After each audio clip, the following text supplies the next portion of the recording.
Yes, I'm sure a lot of you are not surprised, but you all know this. This was just such a terrible film. What's going on, guys? My name is Nick. Welcome to Nick Talks Batman.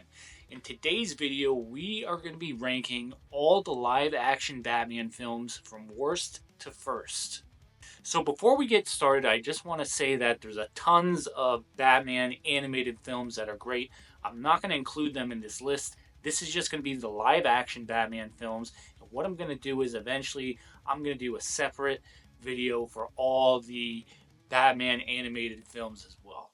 All right, guys, let's get into this list. Coming in at dead last, number 9, we have Batman and Robin. Yes, I'm sure a lot of you are not surprised, but you all know this. This was just such a terrible film from start to finish. Joel Schumacher is the director, and he was brought on board to make a much more family-friendly Batman, and that's what we got. Val Kilmer didn't return as Batman because he didn't enjoy playing the character in Batman Forever. So in came George Clooney, and although George Clooney is a really great actor, I just didn't like him as Batman. He wasn't believable at all, and he basically just played George Clooney in a Batman suit. Arnold Schwarzenegger is Mr. Freeze. He wants to freeze the whole entire city. Uma Thurman is Poison Ivy, and she wants plants to take over the world. Bane is in this as well, but he's just a joke. He's just a big muscular guy that doesn't say anything, and it's just a terrible, terrible version of Bane. The plot is just all over the place. Batman and Robin basically fight over Poison Ivy the whole entire film. The film is absolutely terrible. And thanks to all the parents that complained after Batman Returns came out, this is what we got. We got this crappy, terrible film. It's very forgettable. It's extremely hard to watch. Moving right along to number 8, we have Batman 1966. Batman is played by Adam West in this, and I really don't believe that Adam West gets enough credit. Through the 50s and 60s, nobody was reading Batman anymore, and then Adam West came along with the 1960s TV show, and everyone started paying attention to Batman once again. So they decided to do a major motion picture. In this film, Batman faces off against familiar foes such as the Joker, Catwoman, Riddler, and the Penguin. They end up getting a hold of a weapon that turns people into piles of dust, and Batman and Robin have to stop them. So this is a pretty comical film if we compare them to the much darker Batman films of today, but it was the 1960s and it just worked for the time. And then we have the great performances by Cesar Romero as the Joker, and also Burgess Meredith as the Penguin. Classic characters. However, when we rank this film against the other Batman films, there's just too many other Batman films that are much better. Coming in at number 7, we have Batman Forever. So this film is a few years after Batman Returns. It has zero connection to it, and it's the first Batman film that Joel Schumacher directed. As I said before, he was brought in to make Batman more lighter and more family friendly. And in this film, Val Kilmer is Batman, and I feel like he actually played a pretty good Batman. I feel like he gets a bad rap, but the script wasn't the greatest, and I feel like if he was given a better script, I feel like he would have gotten more credit, and it would have been a better movie. Jim Carrey is the Riddler, and Two-Face is played by Tommy Lee Jones. In the 90s, no actor was more successful than Jim Carrey, so he was a huge box office draw. I feel like both characters just basically played the role of the Joker. They were super goofy and not intimidating at all, but this is just what the studio wanted. The Riddler designs a machine that steals information from people's brains and plans to use it on the citizens of Gotham. Along for the ride is Two-Face, who is Gotham's former DA turned psychopath. Batman meets an orphan, Dick Grayson, played by Chris O'Donnell. Both have something in common. Their parents were both murdered. Grayson plans to avenge his parents' death by joining Batman in his crusade against crime. So I don't think Batman Forever was as terrible as Batman and Robin, obviously, but it wasn't great as well. There were some good scenes, and there actually is a different cut of the film, and it's called the Schumacher cut, and it basically has a lot of deleted scenes, and these scenes are a lot darker, and they decided to cut them from the film. And there is a Schumacher cut, and hopefully one day we get to see it. Hopefully it gets released. It is out there. I have never seen it, but I do hope it gets released one day. Coming in at number 6, we have Batman Returns. And as you can see, Batman Returns is my all-time favorite Batman film. But if I'm using my unbiased opinion, it's just not as good as the other Batman films that I have ranked much higher. Michael Keaton returns as Batman. There's 2 new villains in town. The Penguin, played by Danny DeVito, and Michelle Pfeiffer as Catwoman. The Penguin was abandoned at birth by his parents and grew up in the sewers. The evil businessman, Max Schreck, needs a political ally to build his power plant that will steal electricity from the city.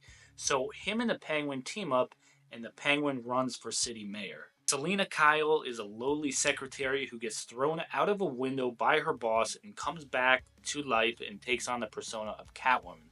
She, like the Penguin, causes havoc in the city. Both DeVito and Pfeiffer give us such iconic performances, and DeVito gives us a Penguin that we've really never seen before. In this one, he's short, he has all these bird-like features, super grotesque. He's got this black stuff oozing out of his mouth all the time. And then on the other side of the spectrum, we have Michelle Pfeiffer, who is much more easier on the eyes. She's super sexy in her shiny black skin-tight suit, which ripped numerous times during production. And another thing about Michelle Pfeiffer, she has such great chemistry with Michael Keaton. The scenes between Batman and Catwoman are some of the best scenes in the film. I absolutely love the scenery in this film. The white snow glows with the dark skyscrapers of Gotham City. Bo Welch did a tremendous job with the set design and is my favorite Gotham City to date. Add in Danny Elfman's eerie score and you really have a memorable atmosphere. As I said, Batman Returns is my all-time favorite Batman film. However, it is not the best.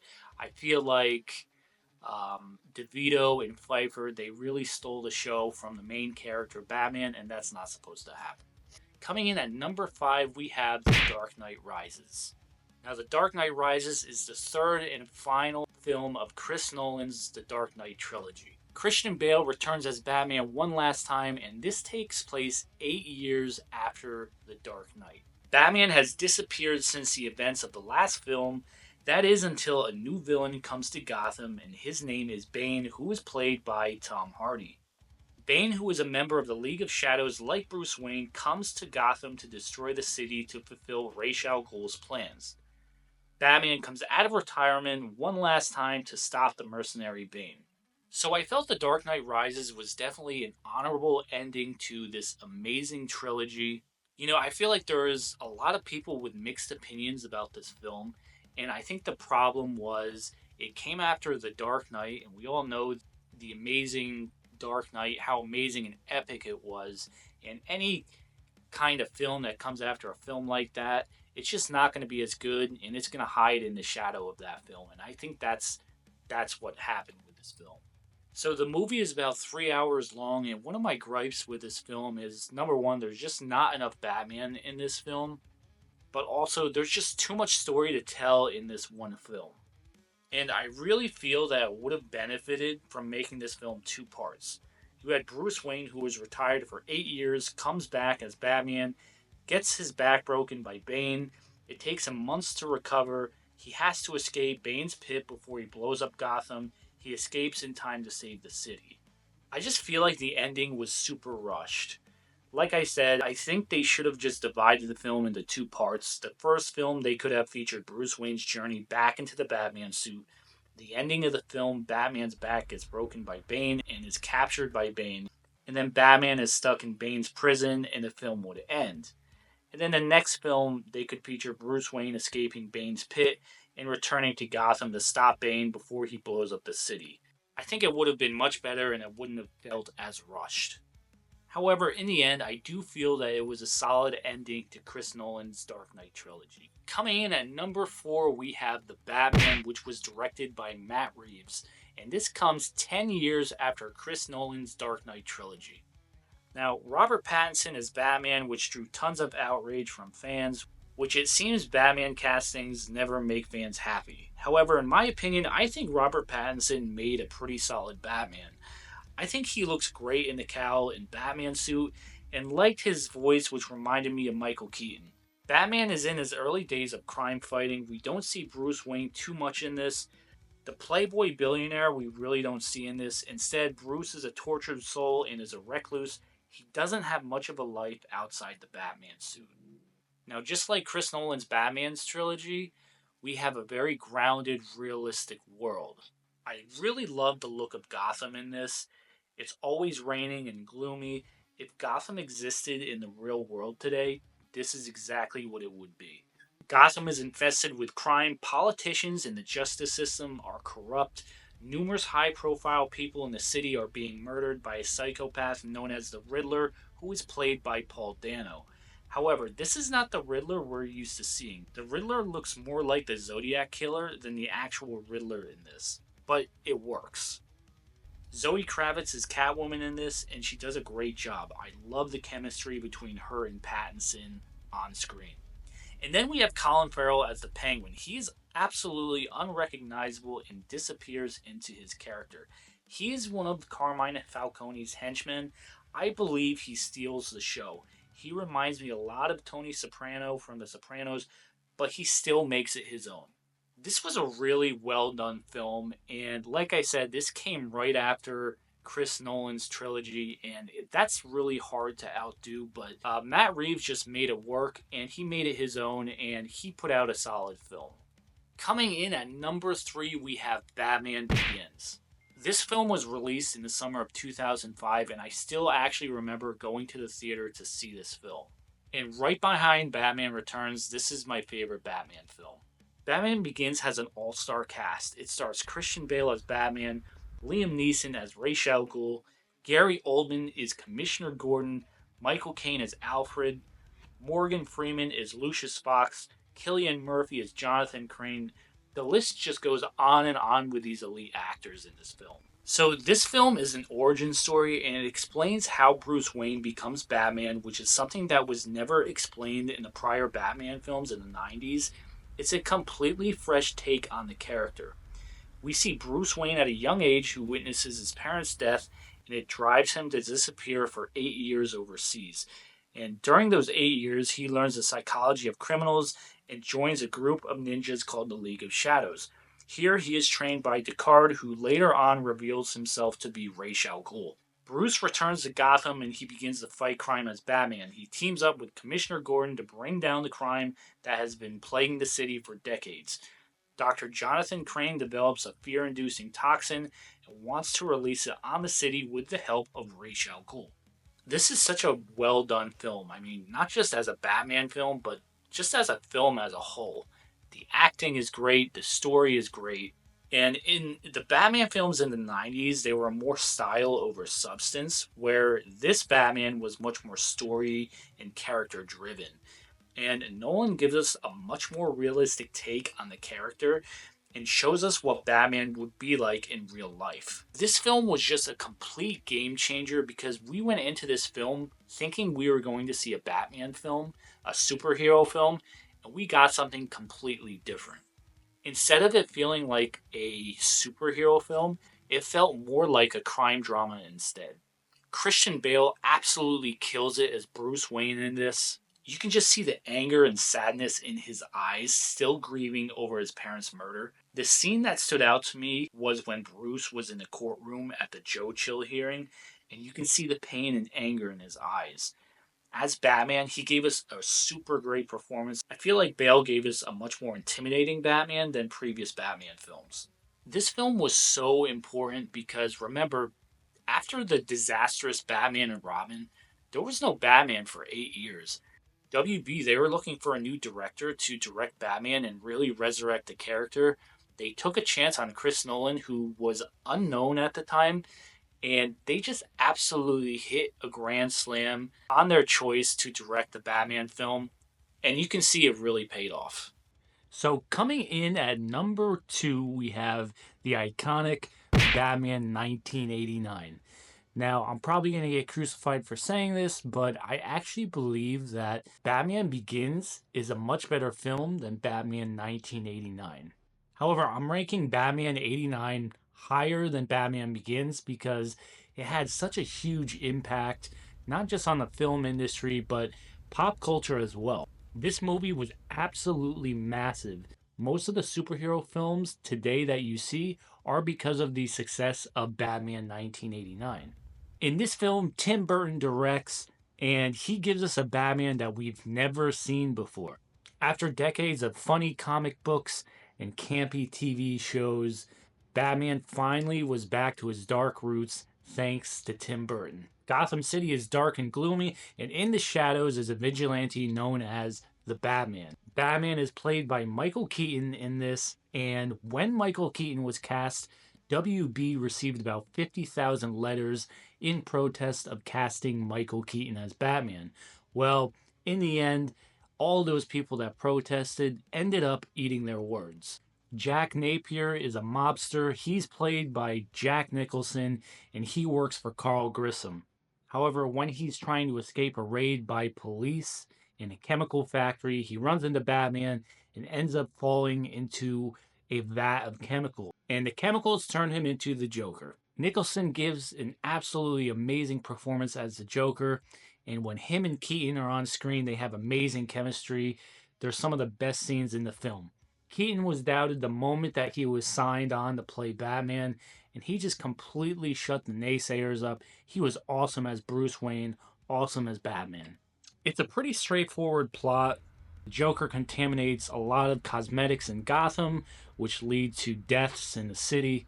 Batman eventually figures out that the Joker is Jack Napier, and Jack Napier is actually the man that kills Bruce's parents when he's younger. Batman 89, it wasn't a perfect film, but it was right for the time. Without 1989, we wouldn't have gotten all the masterpieces we've gotten today from Chris Nolan and Matt Reeves. The movie was a huge box office success and probably the most important Batman film ever made. And finally, coming in at number one, we have The Dark Knight. And I'm sure you're not surprised. The Dark Knight is just nearly a perfect film. I really don't believe this film will ever be topped. Chris Nolan and Christian Bale, they returned for the sequel from Batman Begins. Batman and Commissioner Gordon are continuing their war on crime. They're making progress, but a new villain is in town, the Joker. The Joker is played by Heath Ledger.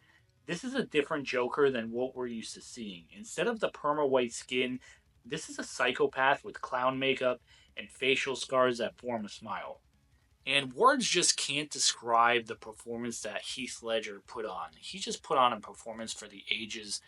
Every time he's on screen, the audience is on the edge of their seats. Ledger's performance was great, but I don't feel like it overpowers the film. This is a film with a great story and great acting. Just like Begins, this is a crime drama, and it explores how far people are willing to go for people they love. Aaron Eckhart plays District Attorney Harvey Dent, who is Gotham's White Knight and isn't intimidated by criminals and will do whatever it takes to clean up Gotham. However, his fiancée Rachel Dawes is murdered by the Joker, which pushes Dent over the edge and seeks revenge. Half his face becomes scarred in an explosion, and he takes on the persona of Two-Face. All the original actors that returned to play their roles from Batman Begins all gave great performances. But I believe Eckhart really gave an amazing performance, and he doesn't get enough credit mostly because he's overshadowed by Heath Ledger. Christian Bale gives us another solid performance. Bruce is faced with the consequences of becoming Batman. Innocent people are dying, and he blames himself. Batman faces a major challenge with the Joker in this film. Criminals usually want something, but with the Joker, he doesn't want anything but death and destruction. You're constantly on the edge of your seat, and you just don't see these types of films when it comes to summer blockbusters. In Batman Begins, Chris Nolan, he really set the bar high, and in The Dark Knight, he set it even higher, and I don't think it will ever be passed. Well, anyways, that's my list of all the live-action Batman films. Did you agree with my list? What did you think? What's your opinion? Comment down below, like and subscribe. I will see you guys in the next video.